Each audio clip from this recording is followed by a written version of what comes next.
আসসালামু আলাইকুম। কি অবস্থা সবার? কেমন আছো? আচ্ছা, আমরা ধারাবাহিকভাবে আ চতুর্থ অধ্যায় শেষ করতেছিলাম। আমরা ৪.৩ পর্যন্ত আলহামদুলিল্লাহ শেষ করেছি। আমরা অলরেডি ২৭ টা পর্ব দিয়েছি। এটা আমাদের ৪.৪ এর ১ম পর্ব। এই পর্ব সংখ্যা হচ্ছে ২৮, কেমন? চলো শুরু করি। এই আ অধ্যায়ে আমরা গসাগু, রসাগু শিখব। কি শিখব? গসাগু, রসাগু শিখব, কেমন? তাই চলো শুরু করি, কেমন? গসাগু অনুরূপ গরিষ্ঠ সাধারণ গুণনীয়ক। গরিষ্ঠ সাধারণ গুণনীয়ক, মনে রাখবা গুণিতক আর গুণনীয়ক এই দুইটা শব্দের মধ্যে তোমাদের সবচেয়ে বেশি সমস্যা হয়। আর রসাগু রোগিষ্ঠ সাধারণ গুণিতক।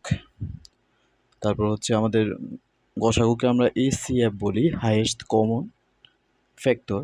আর এটাকে এলসিএম বলি, রেস্ট কমন মাল্টিপল। ওকে, চলো তাইলে এখন দুইটা শব্দ এখানে আছে, একটা গণিতক আর একটা গুণিনিয়ক। এই দুটো শব্দ আগে আমরা চিনি। গণিতক, গুণিতক সহজ ভাষায় যদি মনে রাখতে চাই তাহলে নামাতা। সহজ ভাষায় মনে রাখতে চাইলে কি হবে স্যার? নামাতা হবে। অর্থাৎ আমরা নামাতা পড়লে যা পাই সেটা গণিতক। ধরো আমাকে বলছে ২ এর গণিতক বের করো। ২ এর গণিতক বের করো। তাহলে আমরা লিখবো কি? ২ এর গণিতক বের করো, কি লিখবো? ২ দুগুণ ৪, ২ ৪, ৩ দুগুণ ৬, ৪ দুগুণ ৮, ৫ দুগুণ ১০। একইভাবে না আমরা ইনফিনিটির মতো লিখতে পারি, তাই না? নাকি ২০-এর পরে আর হবে না? অবশ্যই হবে, ইনফিনিটির মধ্যে দিতে হবে। গুণিতক বুঝছি তাইলে।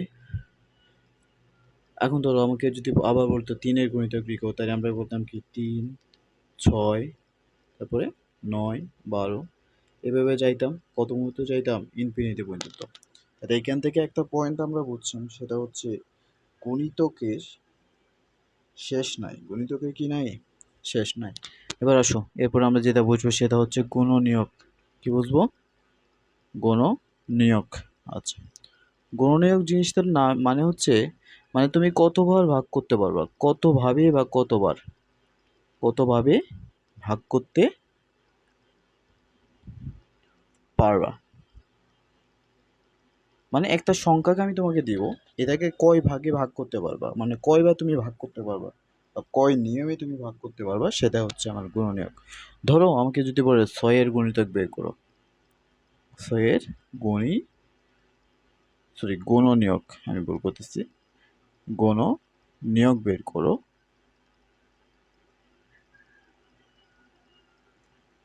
গুণনীয়ক বের করো, তখন আমরা কি লিখতাম? 1 ইন্টু 6 ইকুয়াল 6, 2 ইন্টু 3 ইকুয়াল 6। তাহলে আমাদের গুণিতক থেকে হইতো 1 2 3 6, তাই না? এটাই তো গুণিতক হইতো। বুঝছি না সবাই? এটাই গুণনীয়ক, আর নামাতা গুণিতক। এখন আসুন, যদি চরকের ক্ষেত্রে হয়, কাশের ক্ষেত্রে চরক, চরকের ক্ষেত্রে যদি হয়, মানে সংখ্যার ক্ষেত্রে তো আমরা বুঝলাম, চরকের ক্ষেত্রে বুঝতেছি। চরকের ক্ষেত্রে সর্বোচ্চ ঘাত, সর্বোচ্চ ঘাত, ঠিক আছে? গণিতক কি? সর্বোচ্চ ঘাত, আর এটা সর্বনিম্ন ঘাত, মানে সবচেয়ে কম পাওয়া যেটা সেটা, কেমন? আচ্ছা, আরেকটা বিষয় গণিতকে রসাগু আমরা পারি আসলে। আর গসাগুর ক্ষেত্রে শুধু কমন, শুধু কমন ভাগফল গুলো নিব। আবার বলছি, কি করব? শুধু কমন ভাগফলগুলো নিব, শুধু কমন ভাগফলগুলো নেব। অর্থাৎ আনকমন যদি হয়, অর্থাৎ এটার মানে দেখো, এটার মানে আহ, মানে সবগুলো সংখ্যাকে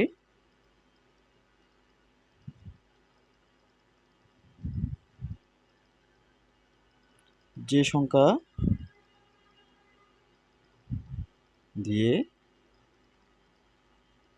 ভাগ করা যাবে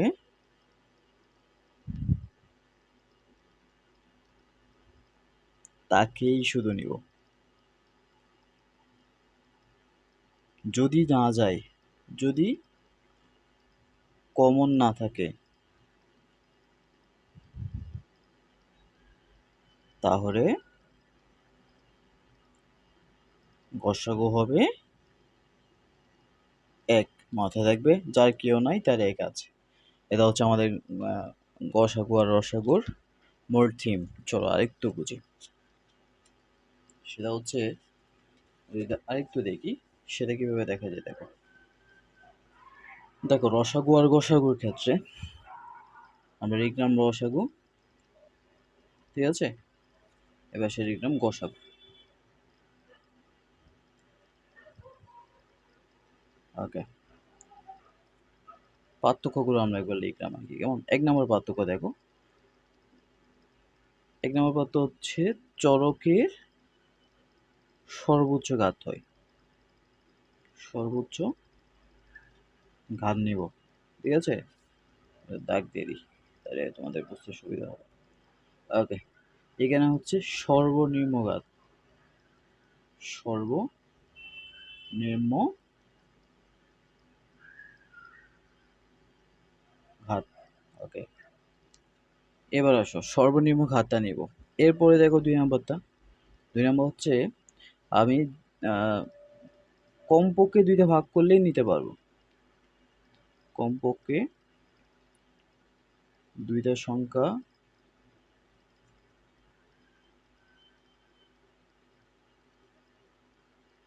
ভাগ করা গেলেই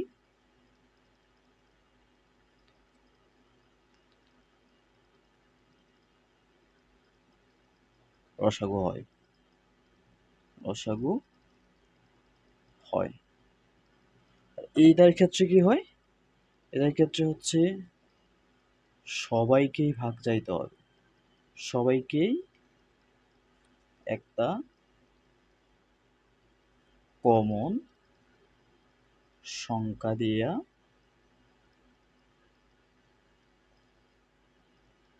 ভাগ যেতে হবে, অন্যথায় কিন্তু হবে না। কেমন?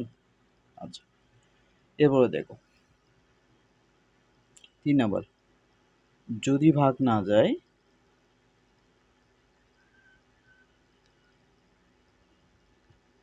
তাহলে গুণফল হবে রসাগু। ওকে, এই ক্ষেত্রে ৩ নাম্বারে দেখো, যদি ভাগ না যায়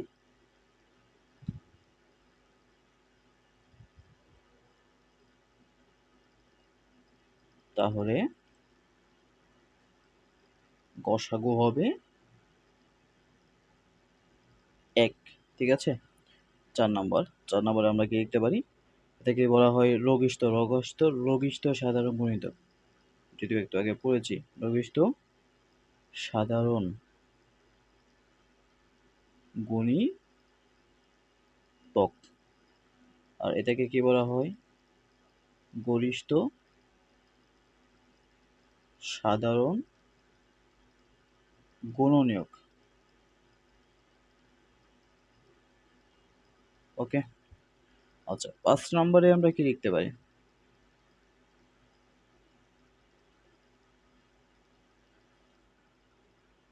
৫ নম্বর চরকের সর্বোচ্চ ঘাত লিখেছি। আচ্ছা, এখানে হচ্ছে কমন আনকমন সবাই হয়।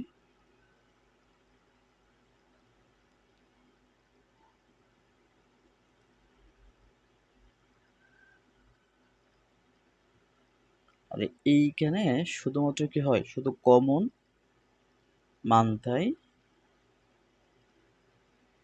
হবে। ওকে, হচ্ছে রসাগু আর গসাগুর মধ্যে মোটামুটি গুরুত্বপূর্ণ পয়েন্টগুলো আর কি। কেমন? ওকে, এই হচ্ছে আজকের আমাদের বেসিক। তোমরা কোথায় দেখতেছো 01567896627, তোমরা এটা দেখতেছো হচ্ছে ফ্যান্টাসি একাডেমিতে। ওকে, এটা তোমাদের প্রথম পর্ব 4.4-এর। আর তোমরা যদি কেউ চাও যে ভাইয়ের সাথে যোগাযোগ করবা, তাহলে এই নাম্বারে যোগাযোগ করতে পারো। আর হচ্ছে আশা করি তোমাদের আগামী যে পর্বগুলো থাকবে সবগুলো দেখবা ইনশাআল্লাহ। আমরা কয়েকটা পর্বের মধ্যেই সবগুলো শেষ করে দেব। ঠিক আছে, সবাই ভালো থেকো, সুস্থ থেকো। আল্লাহ হাফেজ। আজকের মতো এখানেই গেলাম।